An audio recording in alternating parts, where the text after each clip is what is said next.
You're listening to the Corbett Report.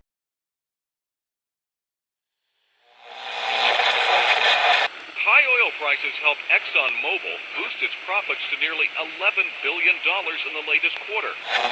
Shell is the latest oil company to report a big rise in profits thanks to higher oil prices. The ability of speculators to profit is surely dwarfed by the ability of oil-producing nations to profit from a higher price of oil. Maybe the easiest way for these guys to make the money, manipulate oil back above $50, even $60. Oil. From farm to pharmaceutical, diesel truck to dinner plate, pipeline to plastic product, it is impossible to think of an area of our modern-day lives that is not affected by the petrochemical industry. The story of oil is the story of the modern world.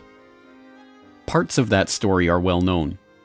Rockefeller and Standard Oil, the internal combustion engine and the transformation of global transport, the House of Saud and the oil wars in the Middle East. Other parts are more obscure. The quest for oil in the outbreak of World War I, the petrochemical interests behind modern medicine, the big oil money behind the Green Revolution and the Gene Revolution. But that story, properly told, begins somewhere unexpected. Not in Pennsylvania with the first commercial drilling operation in the first oil boom, but in the rural backwoods of early 19th century New York State. And it doesn't start with crude oil or its derivatives, but a different product altogether. Snake oil. Dr. Bill Livingston, celebrated cancer specialist, was the very image of the traveling snake oil salesman. He was neither a doctor nor a cancer specialist. His real name was not even Livingston. More to the point, the rock oil tonic he pawned was a useless mixture of laxative and petroleum and had no effect whatsoever on the cancer of the poor townsfolk he conned into buying it. He lived the life of a vagabond, always on the run from the last group of people he had fooled, engaged in ever more outrageous deceptions to make sure that the past wouldn't catch up with him. He abandoned his first wife and their 6 children to start a bigamous marriage in Canada at the same time as he fathered 2 more children by a 3rd woman. He adopted the name Livingston after he was indicted for raping a girl in Cayuga in 1849. When he wasn't running away from them or disappearing for years at a time, he would teach his children the tricks of his treacherous trade. He once bragged of his parenting technique. "I cheat my boys every chance I get. I want to make 'em sharp." A towering man of over 6 feet and with natural good looks that he used to his advantage, he went by Big Bill. Others, less generously, called him Devil Bill. But his real name was William Avery Rockefeller, and it was his son, John D. Rockefeller, who would go on to found the Standard Oil monopoly and become the world's first billionaire. The world we live in today is the world created in Devil Bill's image. It's a world founded on treachery, deceit, and the naivety of a public that has never wised up to the parlor tricks that the Rockefellers and their ilk have been using to shape the world for the past century and a half. This is the story of the oligarchy.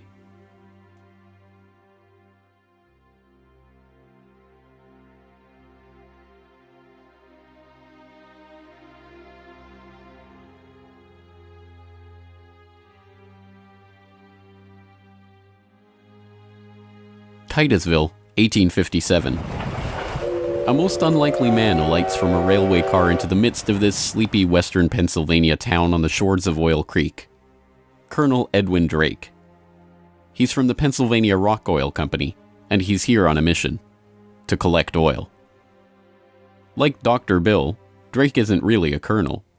The title is bestowed on him by George Bissell and James Townsend, a lawyer and a banker who started the Pennsylvania Rock Oil Company after they discovered they could distill the region's naturally occurring Seneca oil into lamp oil or kerosene. Drake is actually an unemployed railroad conductor who talked himself into a job after staying at the same hotel as Bissell the year before. Calling him a colonel, it is hoped, will help win the respect of the locals. The locals think he's crazy anyway. Seneca oil is indeed plentiful, bubbling out of seeps and collecting in the creek, but other than as a cure-all medicine or grease for the local sawmill's machinery, it's hardly seen as something valuable. In fact, it can be a downright nuisance, contaminating brine wells that supply Pittsburgh's booming salt industry. Still, Drake has a task to complete: finding a way to collect enough oil to make the distillation of Seneca oil into lamp oil profitable. He tries everything he can think of. The Native Americans had historically collected the oil by damming the creek near a seep and skimming the oil off the top. But Drake can only collect 6 to 10 gallons of oil a day this way, even when he opens up extra seeps. He tries digging a shaft, but the groundwater floods in too quickly. By the summer of 1859, he's desperate. Drake is running out of ideas, Bissell and Townsend are running out of patience, and, most importantly, the company is running out of funds. He turns to Uncle Billy Smith, a Pittsburgh blacksmith who had experience drilling brine wells with steam-powered equipment. They get to work drilling down through the shale bedrock to reach the oil. It's maddeningly slow work, with the crude equipment struggling to get through 3 feet of bedrock a day. By August 27th, they've drilled down 69.5 feet. Drake has used the last of his funds, and Bissell and his partners have decided to close up the operation. On August 28th, they strike oil.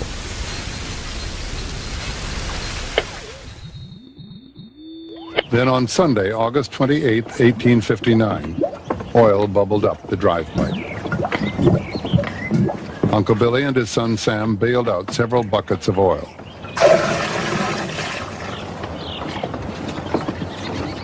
On Monday, the very day that Colonel Drake received his final payment and in order to close down the operation, they hitched the walking beam to a water pump and the oil began to flow. The first oil was to sell for $40 a barrel. Years later, a local newspaper interviewed Uncle Billy about the day they struck oil. I commenced drilling, and at 4 o'clock I struck the oil. I says to Mr. Drake, "Look there, what do you think of this?" He looked down the pipe and said, "What's that?" I said, "That is your fortune."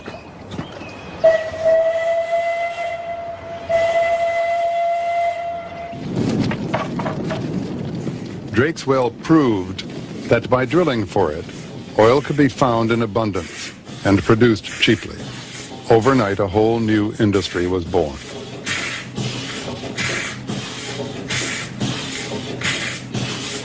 Before long, in millions of homes, farms, and factories around the world, lamps would be lit with kerosene, refined from West Pennsylvania crude.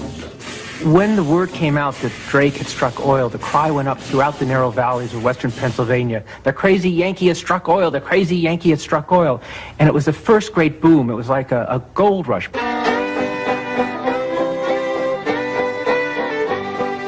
Down in Pennsylvania, there is plenty oil, they say. Petroleum, petroleum, we must all have some. Overnight, the quiet farming backwoods of rural Pennsylvania was transformed into a bustling oil region, with prospectors leasing up flats, towns springing up from nowhere, and a forest of percussion rigs covering the land. The first oil boom had arrived. Already poised to make the most of this boom was a young up-and-coming bookkeeper in Cleveland with a head for numbers, John Davison Rockefeller. He had 2 ambitions in life, to make $100,000 and to live to be 100 years old. John D. set off to make his fortune in the late 1850s, armed with a $1,000 loan from his father, Devil Bill.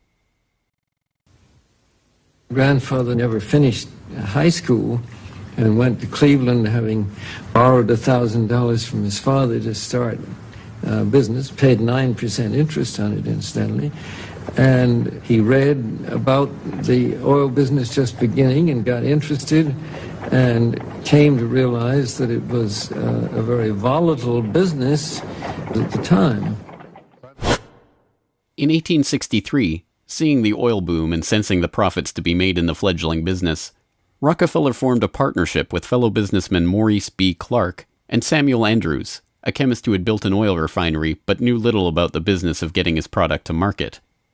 2 years later, the shrewd John D. bought out his partners for $72,500 and, with Andrews as partner, launched Rockefeller and Andrews. By 1870, after 5 years of strategic partnerships and mergers, Rockefeller had incorporated Standard Oil. The story of the rise of Standard Oil is an oft-told one.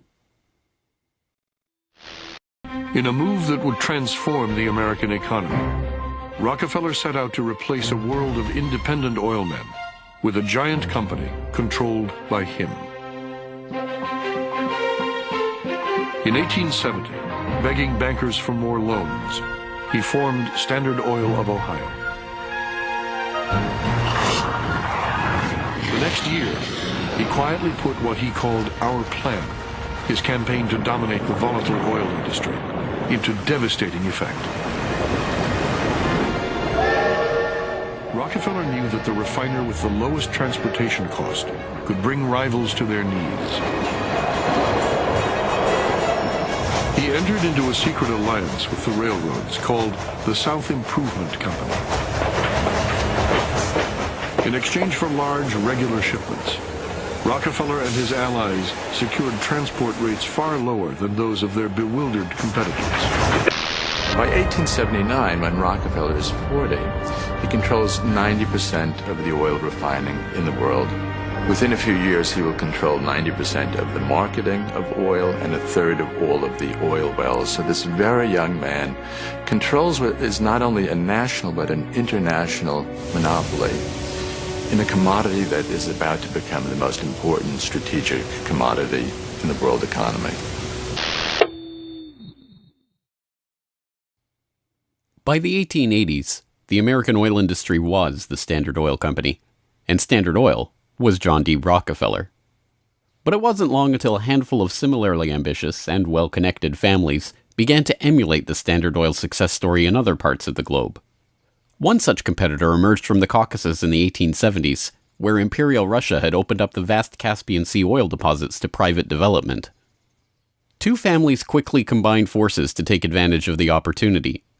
The Nobels, led by Ludwig Nobel and including his dynamite-inventing, prize-creating brother Alfred, and the French branch of the infamous Rothschild banking dynasty, led by Alphonse Rothschild. In 1891, the Rothschilds contracted with M. Samuel & Co., a Far East shipping company headquartered in London and run by Marcus Samuel, to do what had never been done before: ship their Nobel-supplied Caspian oil through the Suez Canal to East Asian markets. The project was immense. It involved not only sophisticated engineering to construct the first oil tankers to be approved by the Suez Canal Company, but the strictest secrecy. If word of the endeavor was to get back to Rockefeller through his international intelligence network, it would risk bringing the wrath of Standard Oil, which could afford to cut rates and squeeze them out of the market. In the end, they succeeded, and the first bulk tanker, the Murex, sailed through the Suez Canal in 1892 en route to Thailand. In 1897, M. Samuel & Co. became the Shell Transport and Trading Company. Realizing that reliance on the Rothschild Nobel Caspian oil left the company vulnerable to supply shocks, Shell began to look to the Far East for other sources of oil. In Borneo, they ran up against Royal Dutch Petroleum, established in The Hague in 1890 with the support of King William III of the Netherlands, to develop oil deposits in the Dutch East Indies. The two companies, fearing competition from Standard Oil, merged in 1903 into the Asiatic Petroleum Company, jointly owned with the French Rothschilds, and in 1907 became Royal Dutch Shell. Another global competitor to the Standard Oil throne emerged in Iran at the turn of the 20th century. In 1901, millionaire socialite William Knox D'Arcy negotiated an incredible concession with the King of Persia: exclusive rights to prospect for oil throughout most of the country for 60 years. After 7 years of fruitless search, D'Arcy and his Glasgow-based partner, Burma Oil, were ready to abandon the country altogether. In early May of 1908, they sent a telegram to their geologist telling him to dismiss his staff, dismantle his equipment, and come back home. He defied the order, and weeks later, struck oil. Burma Oil promptly spun off the Anglo-Persian Oil Company to oversee production of Persian oil. The British government took 51% majority control of the company's shares in 1914 at the behest of Winston Churchill, then First Lord of the Admiralty, and survives today as BP. The Rothschilds and Nobels, the Dutch royal family, the Rockefellers. These early titans of the oil industry and their corporate shells pioneered a new model for amassing and expanding fortunes hitherto unheard of. They were the scions of a new oligarchy, one built around oil and its control, from wellhead to pump. But it was not just about money. The monopolization of this, the key energy resource of the 20th century, helped secure the oligarchs not just wealth, but power over the lives of billions. Billions who came to depend on black gold for the provision of just about every aspect of their daily lives. In the late 19th century, however, it was by no means certain that oil would become the key resource of the 20th century. As cheap illumination from the newly commercialized light bulb began to destroy the market for lamp oil, the oligarchs were on the verge of losing the value from their monopoly. But a series of lucky strikes was about to catapult their fortunes even further. The very next year after the commercial introduction of the light bulb, another invention came along to save the oil industry. German engineer Carl Benz patented a reliable two-stroke internal combustion engine. The engine ran on gasoline, another petroleum byproduct, and became the basis for the Benz motor wagon that, in 1888, became the first commercially available automobile in history. And with that stroke of luck, the business that Rockefeller and the other oligarchs had spent decades consolidating was saved. But more luck was needed to ensure the market for this new engine. In the early days of the automobile era, it was by no means certain that gas-powered cars would come to dominate the market. Working models of electric vehicles had been around since the 1830s, and the first electric car was built in 1884. By 1897, there was a fleet of all-electric taxis shuttling passengers around London. The world land speed record was set by an electric car in 1898. By the dawn of the 20th century, electric cars accounted for 28% of the automobiles in the United States. The electrics had advantages over the internal combustion engine. They required no gear shifting or hand cranking, and had none of the vibration, smell, or noise associated with gasoline-powered cars. Lady Luck intervened again on January 10, 1901, when prospectors struck oil at Spindletop in East Texas. The gusher blew 100,000 barrels a day and set off the next great oil boom, providing cheap, plentiful oil to the American market and driving down gas prices. It wasn't long before the expensive, low-range electric engines were abandoned altogether, and big, loud, gas-guzzling engines came to dominate the road, all fueled by the black gold that Standard Oil, Shell, Gulf, Texaco, Anglo-Persian, and the other oil majors of the time were drilling, refining, and selling. Perhaps John Dee's greatest stroke of luck, however, was not supposed to be luck at all. Rockefeller had come under increasing scrutiny by a public outraged by the unprecedented wealth he had amassed through Standard Oil. Muckraking reporters like Ida Tarbell began digging up the dirt on his rise to power through railroad conspiracies, secret deals with competitors, and other shady practices. The press pictured him as a colossus with bribed politicians literally in the palm of his hand. Standard Oil was a menacing octopus with its tentacles strangling the lifeblood of the nation. Hearings began, investigations were launched, lawsuits were brought against him, and then, finally, in 1911, the Supreme Court made a monumental decision.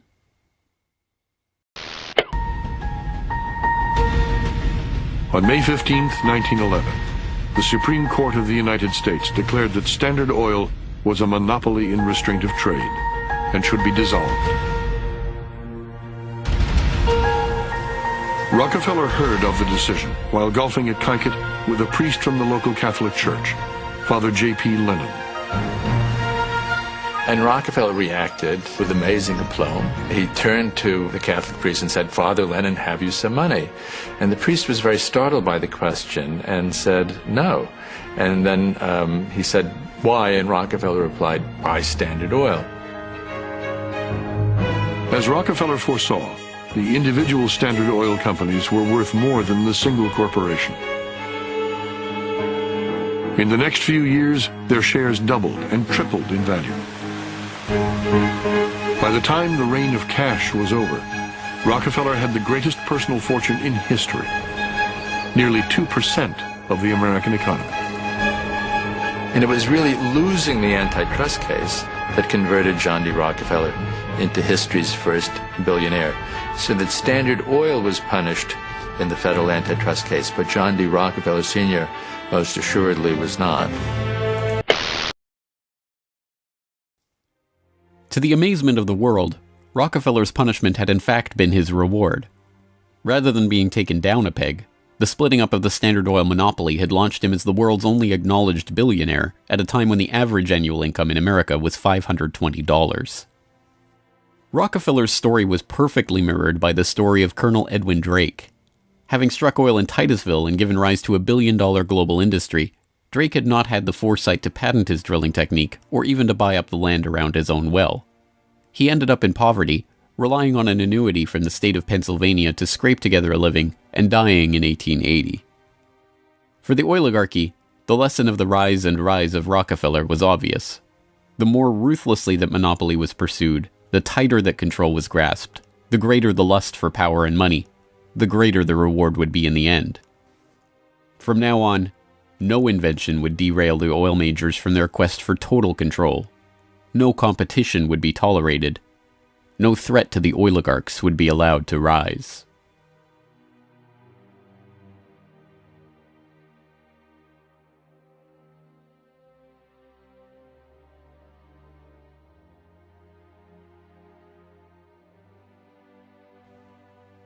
When asked how he could justify the treachery and deceit with which he had pursued the creation of the Standard Oil monopoly, John D. Rockefeller is reputed to have said, "Competition is a sin."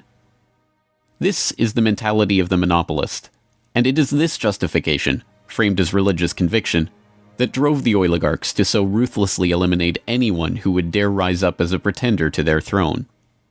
Ironically, it was the competition between the oligarchs in the early 20th century that helped give rise to an early external threat to their empire: alcohol fuel. As historian Lyle Cummins has noted of the period, the oil trust battles between Rockefeller, the Rothschilds, the Nobels, and Marcus Samuel's Shell kept prices in a state of flux, and engines often had to be adaptable to the fuel that was available. In many areas where oil wasn't available, the alternative was alcohol. Ethyl alcohol had been used as fuel for lamps and engines since the early 19th century. Although it was generally more expensive, alcohol fuel offered a stability of supply that was alluring, especially in areas like London or Paris that did not have predictable access to oil supplies. Alcohol has a lower heat value, or BTU, than gasoline, but a series of tests by the U.S. Geological Survey and the U.S. Navy in 1907 and 1908 proved that the higher compression ratio of alcohol engines could perfectly offset the lower heat value, thus making alcohol and gasoline engines fuel economy equivalent. One early supporter of alcohol fuel was Henry Ford, who designed his Model T to run on either alcohol or gasoline. Sensing an opportunity for new markets to boost the independent American farms that he felt were vital to the nation, Henry Ford told the New York Times, "The fuel of the future is going to come from fruit like that sumac out by the road, or from apples, weeds, sawdust, almost anything. There is fuel in every bit of vegetable matter that can be fermented." Farmers, looking to capitalize on this, lobbied for the repeal of a $2.08 per gallon alcohol tax that had been imposed to help pay for the Civil War. They were aided by those who saw fuel alcohol as a way to break the oligarchs' monopoly. In support of a bill to repeal the alcohol tax, President Teddy Roosevelt told the U.S. Congress in 1906, "The Standard Oil Company has, largely by unfair or unlawful methods, crushed out home competition. It is highly desirable that an element of competition should be introduced by the passage of some such law as that which has already passed the House, putting alcohol used in the arts and manufactures upon the free list." The alcohol tax was repealed in 1906, and for a time corn ethanol at 14 cents a gallon was cheaper than gasoline at 22 cents a gallon. The promise of cheap, unpatentable, unmonopolizable fuel production open to anyone with raw vegetable matter and a still, swept the nation. But cheap, plentiful fuel that can be grown and produced locally and independently is not what the oligarchs had in mind. A 1909 USGS report comparing gas and alcohol engines had noted that a significant point in alcohol fuel's favor was that there were fewer restrictions on alcohol engines. For the oligarchs, the answer was simple: find a way to place greater restrictions on alcohol engines. Thankfully for them, the answer to their problem was already gaining popular support. In the 19th century, America had a drinking problem. By 1830, the average American over 15 years old drank 7 gallons of pure alcohol per year, 3 times higher than today's average. This led to the first anti-alcohol movements in the 1830s and 1840s, and the formation of the Prohibition Party in 1869, and the Women's Christian Temperance Union in the 1870s. The movement enjoyed widespread and growing support, but had few political successes. Maine flirted with prohibition by outlawing the sale and manufacture of liquor in 1851, but the ban only lasted 5 years. This changed with the formation of the Anti-Saloon League in Standard Oil's birth state of Ohio in 1893. The ASL was started by John D. Rockefeller's longtime personal friend Howard Hyde Russell, and was bankrolled in part by generous annual donations from Rockefeller himself. The ASL, with Rockefeller's backing, quickly became the driving force behind a national movement to outlaw the production and sale of alcohol. Rockefeller was a teetotaler himself, not from moral concern, but because he was afraid that good cheer among friends would lead to his downfall in business. Stephen Harkness, one of the silent partner investors in Standard Oil and a director in the company until his death, had caught Rockefeller's eye when he made a fortune buying up whiskey in advance of a new excise tax that he had been tipped about and selling it at a huge profit after the tax kicked in. No, Rockefeller and Standard Oil were not concerned about the moral state of the nation, except as far as it impacted their bottom line. But when Prohibition did come in 1920, it had an interesting side effect. Although it didn't ban the use of ethanol as a fuel directly, it did lead to increasingly burdensome restrictions, requiring producers to add petroleum products to their ethanol to make it poisonous before it could be sold. Alcohol fuel, now completely unable to compete with gasoline, was abandoned altogether by the automobile industry. Another existential threat to the vast fortunes of the early oligarchs was to require an even greater effort at social engineering: public transportation. By the end of World War I, private car ownership was still a relative rarity. Only 1 in 10 Americans owned a car. Rail was still the transportation of choice for the vast majority of the public, and city dwellers in most major cities relied on electric trolley networks to transport them around town. In 1936, General Motors formed a front company, National City Lines, along with Firestone Tire and Standard Oil of California, to implement a process of bustitution, scrapping streetcars and tearing up railways to replace them with GM's own buses running on Standard Oil-supplied diesel. The plan was remarkably successful. As historian and researcher F. William Engdahl notes in Myths, Lies, and Oil Wars, by the end of the 1940s, GM had bought and scrapped over 100 municipal electric transit systems in 45 cities and put gas-burning GM buses on the streets in their place. By 1955, almost 90% of the electric streetcar lines in the United States had been ripped out or otherwise eliminated. The cartel had been careful to hide their involvement in National City Lines, but it was revealed to the public in 1946 by an enterprising retired naval lieutenant commander, Edwin J. Quimby. He wrote a manifesto exposing what he called a careful, deliberately planned campaign to swindle you out of your most important and valuable public utilities, your electric railway system. He uncovered the oligarchs' stock ownership of National City Lines and its subsidiaries, and detailed how they had step-by-step bought up and destroyed the public transportation lines in Baltimore, Los Angeles, St. Louis, and other major urban centers. Quimby's warning caught the attention of federal prosecutors, and in 1947, National City Lines was indicted for conspiring to form a transportation monopoly and conspiring to monopolize sales of buses and supplies. In 1949, GM, Firestone, Standard Oil of California, and their officers and corporate associates were convicted on the second count of conspiracy. The punishment for buying up and dismantling America's public transportation infrastructure? A $5,000 fine. H.C. Grossman, who had been the director of Pacific City Lines when it oversaw the scrapping of Los Angeles' $100 million Pacific Electric system, was fined exactly $1. Unsurprisingly, GM and its associates did not remain in the doghouse for long. In 1953, President Eisenhower appointed Charles Wilson, then the president of General Motors, as Secretary of Defense. Wilson, with Francis DuPont of the Rockefeller-connected DuPont family as chief administrator of federal highways, oversaw one of the largest public works projects in American history, the creation of the interstate highway system. With a war-era excise tax on train tickets still in place, and federally funded highways and airports providing cheaper alternatives, rail travel declined a startling 84% between 1945 and 1964. This social engineering paid off well for Standard Oil and its growing list of petrochemical associates. In the 2.5 decades after the outbreak of World War II, vehicle production in Detroit almost tripled, from 4.5 million cars a year in 1940 to over 11 million in 1965. As a result, sales of refined gasoline over the same period rose 300%. But Rockefeller was not the only oligarch working to crush all opposition to his monopoly. Across the pond, the European oligarchs were working to protect their own oil investments from upstart competitors. In 1889, a consortium of German investors led by Siemens Deutsche Bank obtained a concession from the Turkish government for extension of a railway line connecting Berlin to Basra on the Persian Gulf via Baghdad in what was then part of the Ottoman Empire. The Berlin-Baghdad railway concession was for 99 years and came with mineral rights for 20 kilometers on either side of the line, an especially lucrative deal since the rail cut right through the heart of the still untapped Mesopotamian oil region south of Mosul along the Tigris River.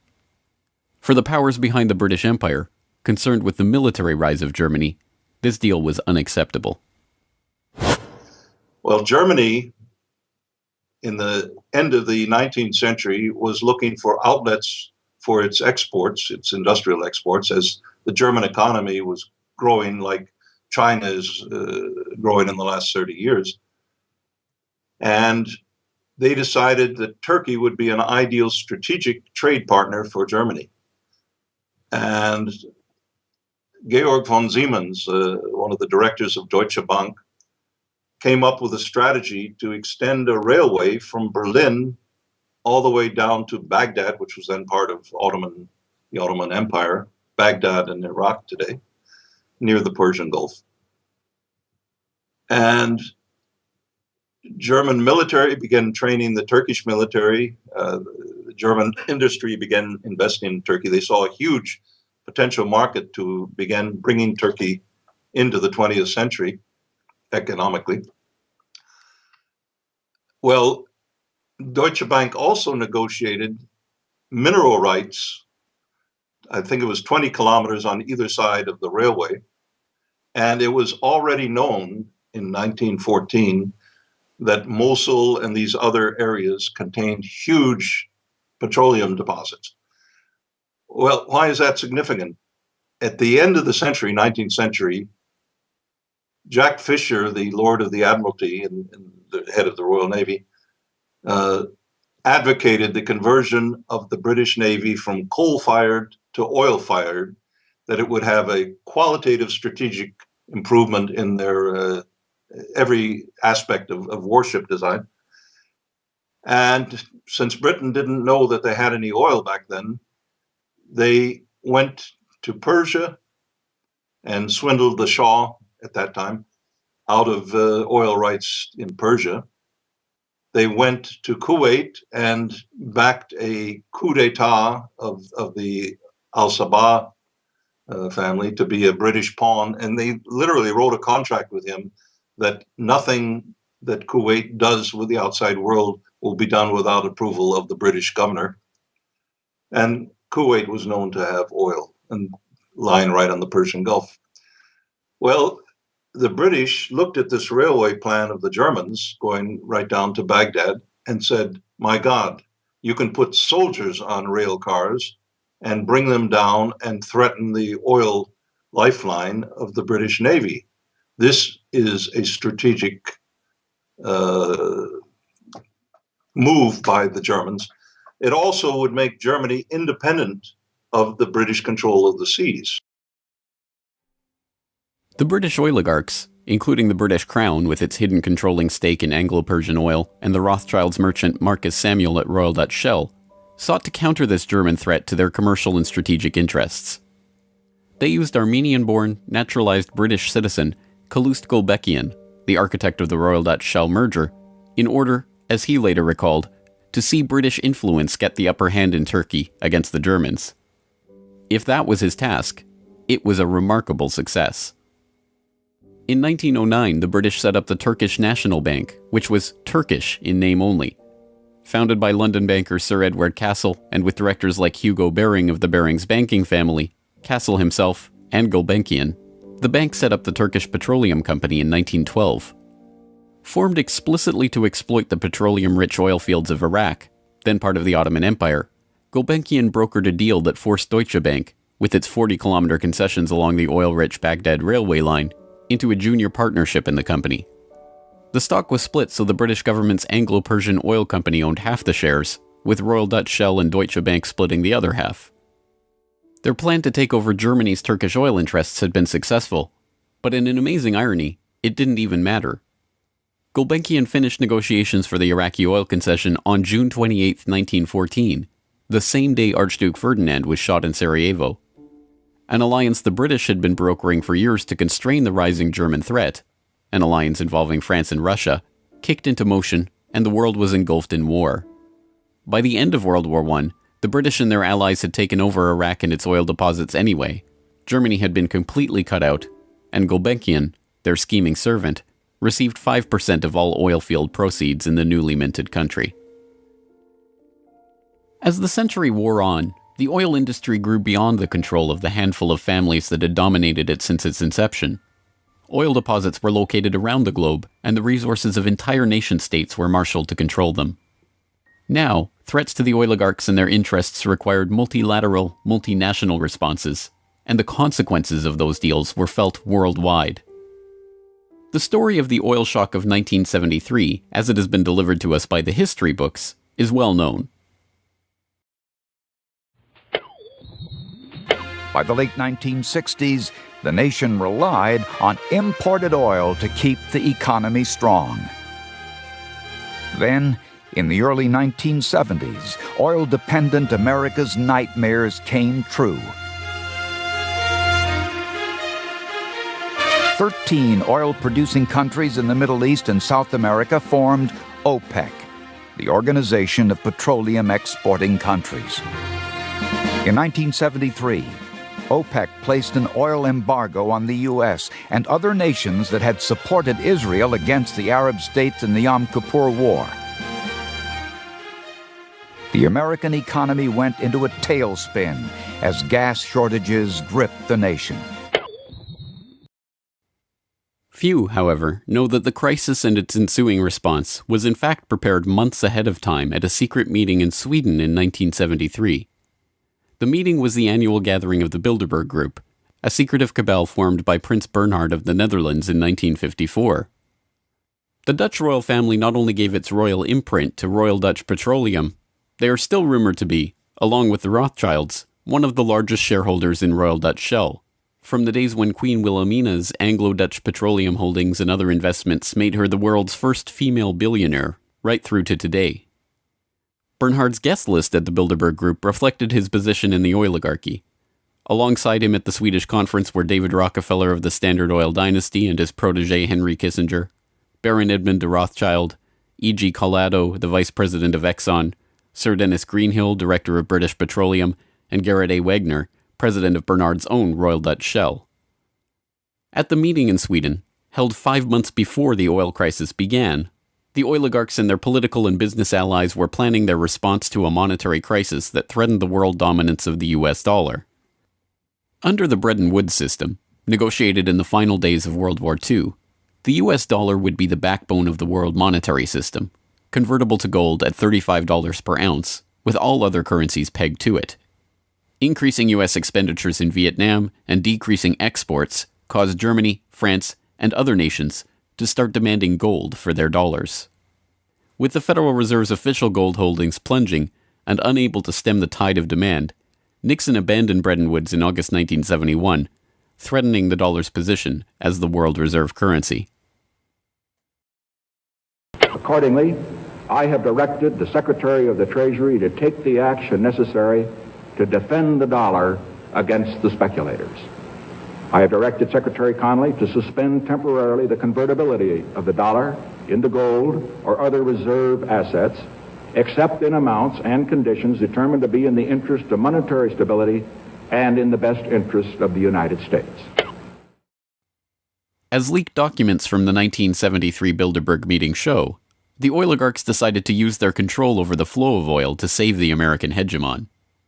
Acknowledging that OPEC could completely disorganize and undermine the world monetary system, the Bilderberg attendees prepared for an energy crisis or an increase in energy costs, which, they predicted, could mean an oil price between $10 and $12, a staggering 400% increase from the current price of $3.01 per barrel. 5 months later, Bilderberg attendee and Rockefeller protege Henry Kissinger, acting as Nixon's Secretary of State, engineered the Yom Kippur War and provoked OPEC's response, an oil embargo of the US and other nations that had supported Israel. On October 16, 1973, OPEC raised oil prices by 70%. At their December meeting, the Shah of Iran demanded and received a further raise to $11.65 a barrel, or 400% of oil's pre-crisis price. When asked by Saudi King Faisal's personal emissary why he had demanded such a bold price increase, he replied, "Tell your king, if he wants the answer to this question, he should go to Washington and ask Henry Kissinger." In the second move of the operation, Kissinger helped negotiate a deal with Saudi Arabia. In exchange for U.S. arms and military protection, the Saudis would price all their future oil sales in dollars and recycle those dollars through treasury purchases via Wall Street banks. The deal was a bonanza for the oligarchs. Not only did they get to pass the price increases on to the consumers, but they benefited from the huge flows of money into their own banks. The Shah of Iran parked the National Iranian Oil Company's revenues in Rockefeller's own Chase Bank, revenues that reached $14 billion per year in the wake of the oil crisis. With the creation of this new system, the petrodollar, the oligarchs had reached unprecedented levels of control over the economy. Not only that, they had backed the world monetary system with their commodity, oil, and brought potential competition from upstart producer nations under their control all in one step. But for the insatiable appetites of these monopolist titans, mere control over the world's monetary system was not enough.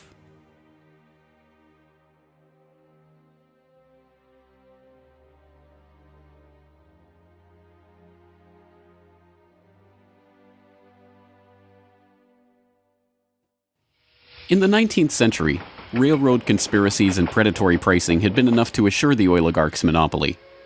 But by the time that the British Crown, the Dutch royal family, the Rothschilds, and the other European oligarchs began opening up the Middle East and the Far East to oil exploration in the early 20th century, the goal was no longer to maximize profits or control the oil industry.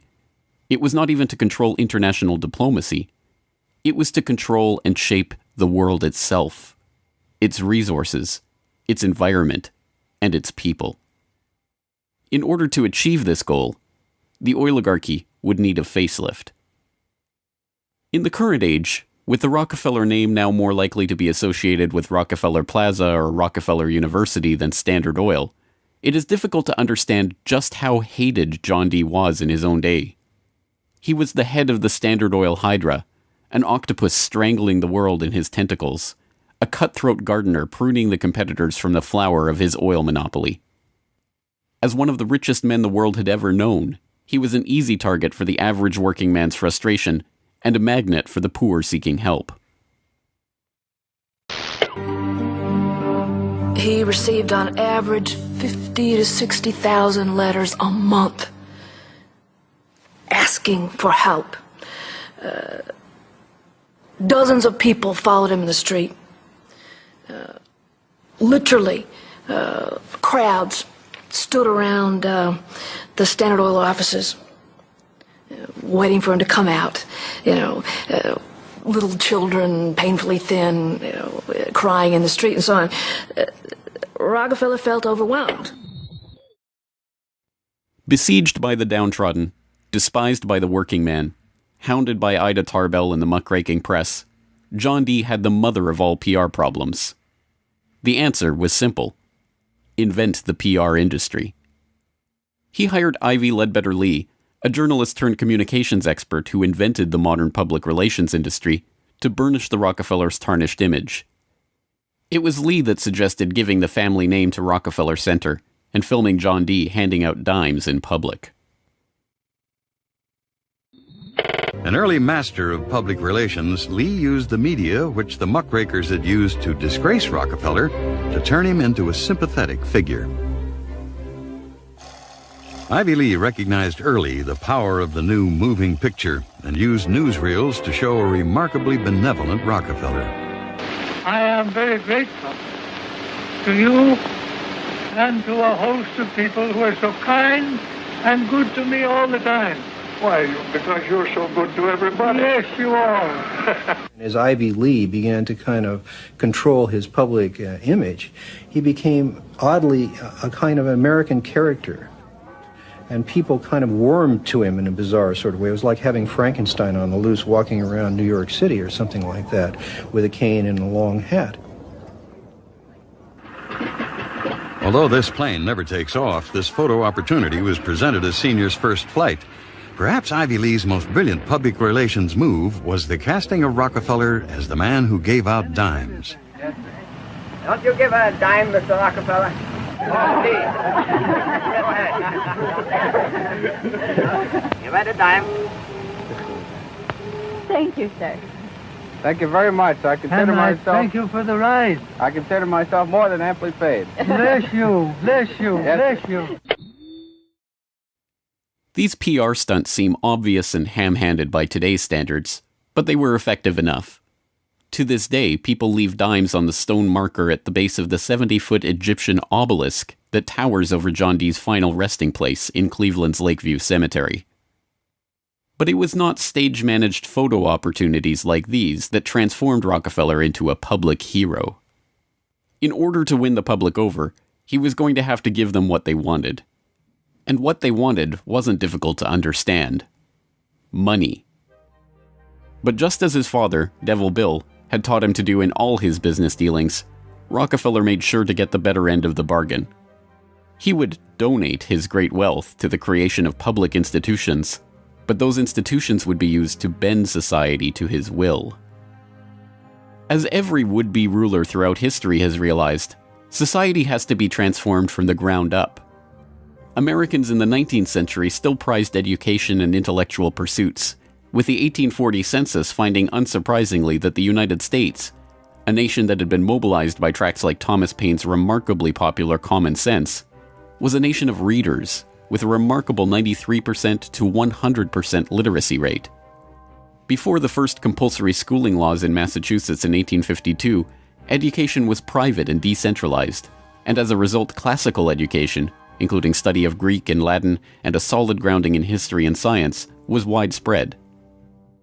But a nation of individuals who could think for themselves was anathema to the monopolists.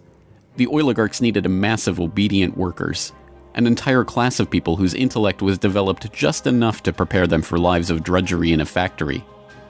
Into the midst stepped John D. Rockefeller with his first great act of public charity, the establishment of the University of Chicago. He was aided in this task by Frederick Taylor Gates, a Baptist minister that Rockefeller befriended in 1889 and who would go on to be John Dee's most trusted philanthropic advisor. Gates would go on to write a short tract, The Country School of Tomorrow, that laid out the Rockefeller plan for education. In our dream, we have limitless resources, and the people yield themselves with perfect docility to our molding hand. The present educational conventions fade from our minds, and, unhampered by tradition, we work our own goodwill upon a grateful and responsive folk. We shall not try to make these people or any of their children into philosophers, or men of learning or science. We are not to raise up from among them authors, orators, poets, or men of letters. We shall not search for embryo great artists, painters, musicians, nor will we cherish even the humbler ambition to raise up from among them lawyers, doctors, preachers, politicians, statesmen, of whom we now have ample supply. Although Rockefeller's resources weren't exactly limitless, they might as well have been. In 1902, he established the General Education Board to help implement Gates's vision for the Country School of Tomorrow with a staggering $180 million endowment. The Rockefeller influence on education was felt almost immediately, and it was amplified by help from fellow monopolists of the era who were approaching the topic of philanthropy from the same angle. Although best known as a steel magnate, Andrew Carnegie's fortune started on the railroads transporting Rockefeller's Standard Oil around the country, and was greatly magnified by a lucrative investment in property near Oil Creek that provided steady, profitable oil sales. In 1905, he established the Carnegie Foundation for the Advancement of Teaching, a tax-free foundation through which Carnegie and his appointees could direct the development of the education system in the United States, and, eventually, worldwide. In 1910, Rockefeller followed suit by establishing the Rockefeller Foundation, which became the tax-free umbrella organization for his philanthropic ambitions. As the Reese Committee, a congressional investigation into the activities of these tax-free foundations in the 1950s, discovered, it wasn't long before Carnegie's endowment approached Rockefeller's foundation with a proposal to cooperate on their shared desire to transform the American education system in their own image. Norman Dodd, the director of research for the congressional committee who was granted access to the Carnegie Endowment's board minutes, explains. So they approach the Rockefeller Foundation with the suggestion that that portion of education which could be considered domestic be handled by the Rockefeller Foundation, and that portion which is international should be handled by the endowment. And they then decide that the key to the success of these two operations lay in an alteration of the teaching of American history.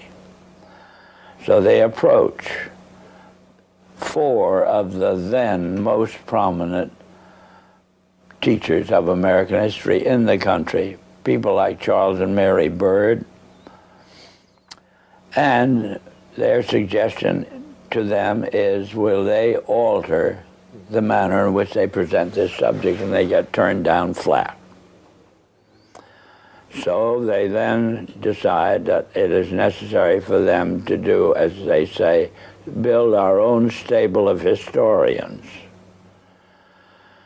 And then they approach the Guggenheim Foundation, which specializes in fellowships, and say, when we find young men in the process of studying for doctorates in the field of American history, and we feel that they are the right caliber, will you grant them fellowships on our say-so? And the answer is yes. So under that condition, eventually they assemble 20. And they take this 20 potential teachers of American history to London, and there they're briefed into what is expected of them when, as and if they secure appointments in keeping with the doctorates they will have earned. And that group of 20 historians ultimately becomes the nucleus of the American Historical Association. And then toward the end of the 1920s, the endowment grants to the American Historical Association $400,000 for a study of our history in a manner which points to what can this country can it look forward to in the future. And that culminates in a 7-volume study, the last volume of which is, of course, in essence a summary of the contents of the other 6. And the essence of the last volume is the future of this country belongs to collectivism administered with characteristic American efficiency. With this base for transformation firmly established, the Rockefeller Foundation and like-minded organizations embarked on a program so ambitious that it almost defies comprehension. They transformed the practice of medicine. As usual, the oligarchs that funded this change were also there to profit from it, and once again, John D. took his cue from Devil Bill's example.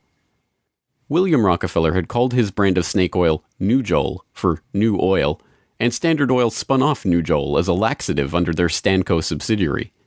Manufactured on the same premises as Flit, an insecticide also derived from Standard Oil's byproducts, Nujol sold at the druggist for 28 cents per 6-ounce bottle. It cost Standard Oil less than 1/5 of a cent to manufacture. Pharmaceuticals provided a lucrative new opportunity for the oligarchs, but in a turn-of-the-century America that was still largely based on naturopathic, herbal remedies, it was a tough sell. The oligarchy went to work changing that. In 1901, John D. established the Rockefeller Institute for Medical Research. The institute recruited Simon Flexner, a pathology professor at the University of Pennsylvania, to serve as its director. His brother, Abraham, was an educator who was contracted by the Carnegie Foundation to write a report on the state of the American medical education system.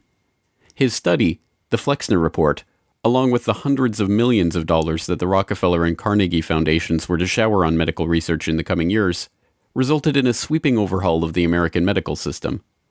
Naturopathic and homeopathic medicine, medical care focused on unpatentable, unmarketable natural remedies and cures, was now dismissed as quackery.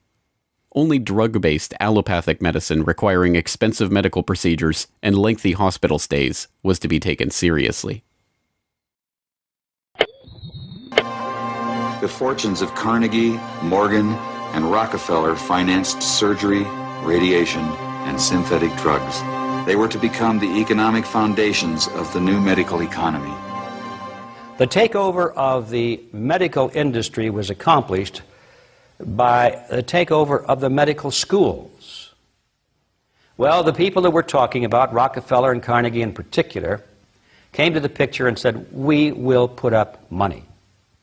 They offered tremendous amounts of money to the schools that would agree to cooperate with them.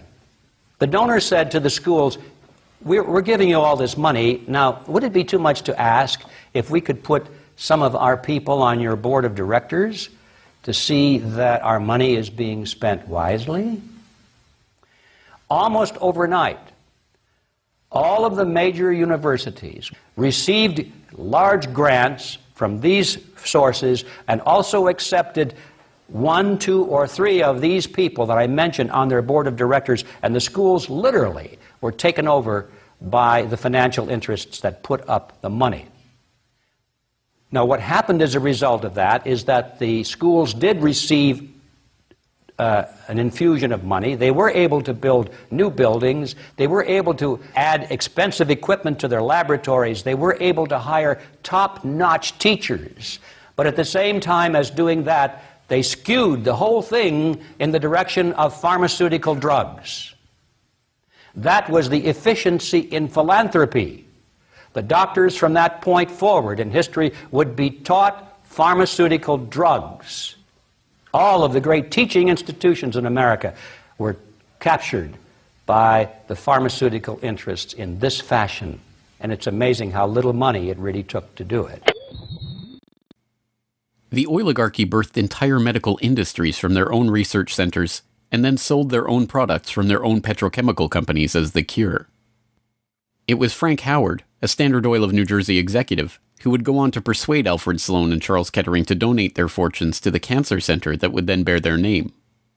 As director of research at Sloan Kettering, Howard appointed Cornelius Rhodes, a Rockefeller Institute pathologist, to develop his wartime research on mustard gas for the U.S. Army into a new cancer therapy. Under Rhodes's leadership, nearly the entire program and staff of the Chemical War Service was reformed into the Sloan Kettering Drug Development Program, where they worked on converting mustard gas into chemotherapy. And once again, the Rockefellers' own snake oil was being sold as a cancer cure-all. The oligarchs' interest in the burgeoning pharmaceutical industry converged in companies like IG Farben, a drug and chemical cartel formed in Germany in the early 20th century. Royal Dutch's own Prince Bernhard served on an IG Farben subsidiary's board in the 1930s, and the cartel's American operation, set up in cooperation with Standard Oil, included on its board Standard Oil president Walter Teagle, as well as Paul Warburg of Kuhn-Loeb and Company, itself headed by Jacob Schiff of the Rothschild broker family. At its height, IG Farben was the largest chemical company in the world, and the 4th largest industrial concern in the world, right behind Standard Oil of New Jersey. The company was broken up after World War II, but like Standard Oil, its various pieces remained intact, and today BASF, one of its chemical offshoots, remains the largest chemical company in the world, while Bayer and Sanofi, 2 of its pharmaceutical offshoots, are among the largest pharmaceutical companies in the world. Not content merely to monopolize the fields of education and medicine, the same oligarchical interests banded together to take control of America's finances. In 1910, John D. Rockefeller Jr.'s own father-in-law, Senator Nelson Aldrich, Frank Vanderlip of the National City Bank, and Paul Warburg, as well as various agents of J.P. Morgan, met in complete secrecy on Jekyll Island to hammer out the details of what would go on to become the Federal Reserve, America's central bank. The Fed, established in 1913, would be run by hand-picked appointees of the oligarchy and their banking associates, including, perhaps inevitably, Standard Oil president and American IG director Walter Teagle. The Rockefeller family would go on to formally enter the banking field in the 1950s when James Stillman Rockefeller, the grandson of John D's brother, was appointed director of National City Bank. Meanwhile, John D's own grandson, David Rockefeller, would go on to take over Chase Manhattan Bank, the longtime banking partner of the Standard Oil empire. In this move, the Rockefeller story perfectly mirrored that of their fellow oligarchs, the Rothschilds. Whereas the Rothschilds had supplemented their banking fortune with their oil interests, the Rockefellers supplemented their oil fortune with banking interests. Springboarding from success to success as they consolidated monopolies across every field of human activity, the oligarchs' ambitions became even larger. This time, their goal was to consolidate control over the very food supply of the world itself. And once again, they would use philanthropy as the cover for their business takeover. The Green Revolution began in 1943 when plant geneticist Norman Borlaug and a team of researchers arrived on Mexican soil. His goal was to improve agricultural techniques and biotechnological methodologies, which in turn would help alleviate starvation and improve the living quality of developing nations. Creating new genetically modified strains of wheat, rice, maize, and other crops, Borlaug planned to win the battle against world hunger.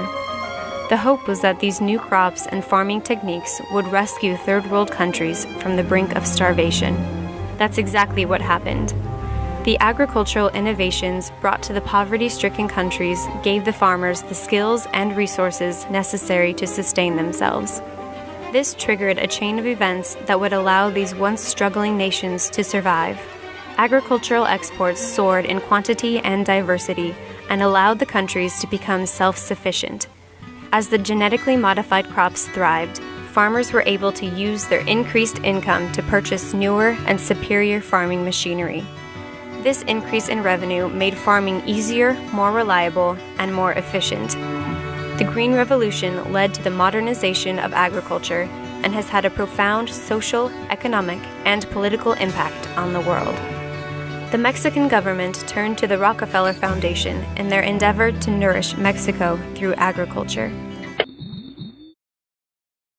Norman Borlaug, needless to say, was a researcher for the Rockefeller Foundation, and the Green Revolution, for whatever increase in yields it brought about, also created markets for the oligarchs' own interest in the petrochemical fertilizer industry and gave rise to the ABCD seed cartel of Archer Daniels Midland, Bunge, Cargill, and Louis Dreyfus. These companies, along with their associated interests in the food packaging and processing industry, formed the core of American agribusiness, a concept developed at Harvard Business School in the 1950s with the help of research conducted by Vasily Leontief for the Rockefeller Foundation. The American agribusiness giants shared a common goal: the transformation of third world agriculture into a captive market for their goods. From this perspective, the project was a runaway success. By the 1970s, the Rockefeller Standard Oil network and its cronies in the nitrogen fertilizer industry, including DuPont, Dow Chemical, and Hercules Powder, had broken into markets around the world, markets conveniently forced open for them by the U.S. government itself under President Johnson's Food for Peace program, which mandated the use of petrochemical-dependent agricultural technologies by aid recipients. Unable to afford these new technologies themselves, the impoverished Third World beneficiaries of this revolution relied on loans from the International Monetary Fund and the World Bank, handled by Rockefeller's own Chase Manhattan Bank and guaranteed by the U.S. government. The real costs of the Green Revolution, economic, agricultural, and environmental, are seldom tallied. Access to these debt-financed petrochemical-dependent technologies exacerbated the difference between the rich landowning class and the landless peasants in countries like India, where land reform and abolition of usury were dropped from the political agenda after the Green Revolution took over. Even then, the revolution's main success, its increase in agricultural yields, has been oversold. Yield growth across India actually slowed after the introduction of agribusiness. The environmental destruction is even more devastating. An overview in the December 2000 edition of Current Science notes, the Green Revolution has not only increased productivity, but it has also produced several negative ecological consequences, such as depletion of lands, decline in soil fertility, soil salinization, soil erosion, deterioration of environment, health hazards, poor sustainability of agricultural lands, and degradation of biodiversity. Indiscriminate use of pesticides, irrigation, and imbalanced fertilization has threatened sustainability. The Rockefeller Foundation even acknowledges the critiques of the Green Revolution it funded into existence, insisting that current initiatives take into account lessons learned.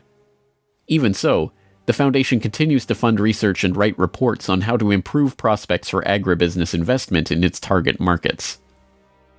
As egregious as the Green Revolution was and continues to be, however, in many ways it was just the prelude to an even more ambitious project, the Gene Revolution. Now the project is not merely to monopolize the technologies, supplies, and chemical inputs for agriculture worldwide, but to monopolize the food supply itself through the replacement of the world's natural seeds with patentable, genetically modified crops. The players involved in this Gene Revolution are almost identical to the players in the Green Revolution, with IG Farben offshoots, Bayer Crop Science and BASF Plant Science, mingling with traditional oligarch associate companies like Dow AgroScience, DuPont Biotechnology, and, of course, Monsanto, all funded by the Rockefeller Foundation and fellow philanthropists at the Ford Foundation, the Bill and Melinda Gates Foundation, and like-minded organizations. The convergence of corporate, philanthropic, governmental, and intergovernmental interests in promoting GM crops around the world can be seen in the bewildering array of research institutes, industry associations, and consultative groups devoted to the case. The Rockefeller-funded International Rice Research Institute, the Rockefeller-Monsanto USAID Brainchild International Service for the Acquisition of Agribiotech Applications, the Rockefeller-Ford World Bank-created Consultative Group of International Agricultural Research, and dozens of other bland, benign-sounding organizations research and promote GM crops in target markets around the globe, with the profits ending up in the oligarchs' coffers. A representative example of this story is the agribusiness neocolonization of Argentina, where Monsanto ran an elaborate bait-and-switch to get the country hooked on its genetically modified Roundup-ready soybeans before demanding royalties on the crops that were by then already growing. DuPont then took over, magnanimously beginning a Protein for Life program to foist their own GM soybeans on the country's poor.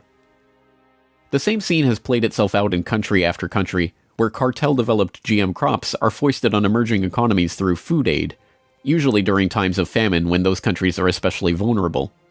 Only a handful of countries like Zambia or Angola have outright rejected this GMO takeover of their food supply, generously subsidized by the US government to the benefit of the agribusiness cartel.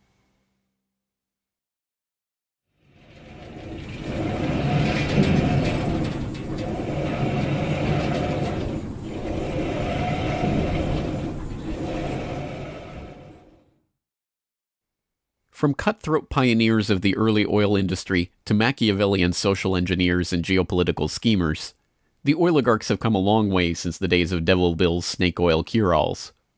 But his use of every form of deception and trickery to swindle the public informed how John D. and the rest of the oligarchs built up their business interests. As the 20th century drew to a close, it was obvious that for the powerful cartel that built the oil industry, the Rockefellers, the Rothschilds, the British and Dutch royal families, it was no longer about oil, if it ever really was. The takeover of education, of medicine, of the monetary system, of the food supply itself, showed that the aim was much greater than a mere oil monopoly. It was the quest to monopolize all aspects of life, to erect the perfect system of control over every aspect of society, every sector from which any threat of competition to their power could emerge. They had been remarkably, almost unbelievably successful. From oil well to gas pump, farm to fork, hospital to pharmaceutical, drill rig to dollar bill, there was almost no aspect of society that was not under their control. But the oligarchs are not done yet. Their next project, launched in the late 20th century, is almost too ambitious to be comprehended. It is not about oil. It is not about money. It is about the monopolization of life itself. They have spent decades preparing the path for this takeover and marshaled their mind-boggling resources in service of the task. And the vast majority of the world's population, still playing the shell game that the oligarchs perfected and abandoned long ago, are about to fall right into their hands, yet again.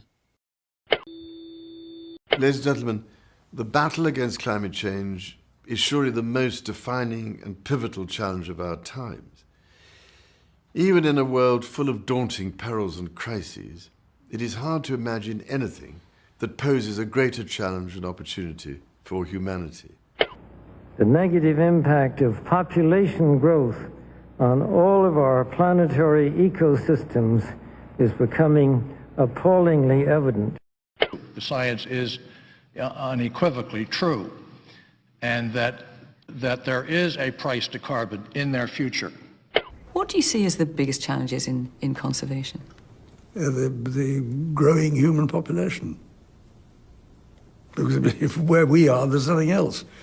We have to start spending money, fast on the solutions that we have in hand to try and help these countries which are already seeing the effects of climate change today and seeing the effects of our consumption, basically. David Rothschild, thank you so much for joining us here on Bloomberg.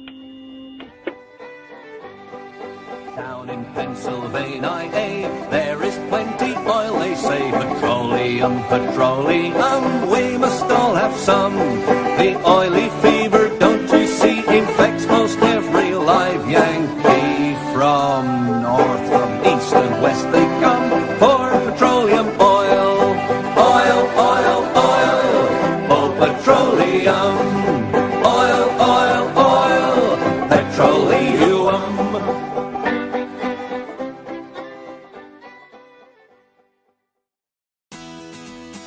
The Corbett Report is brought to you by the Corbett Report subscriber, a weekly newsletter featuring James Corbett's International Forecaster editorial, recommended reading and viewing, discounts on Corbett Report DVDs, and once a month, a subscriber-only video.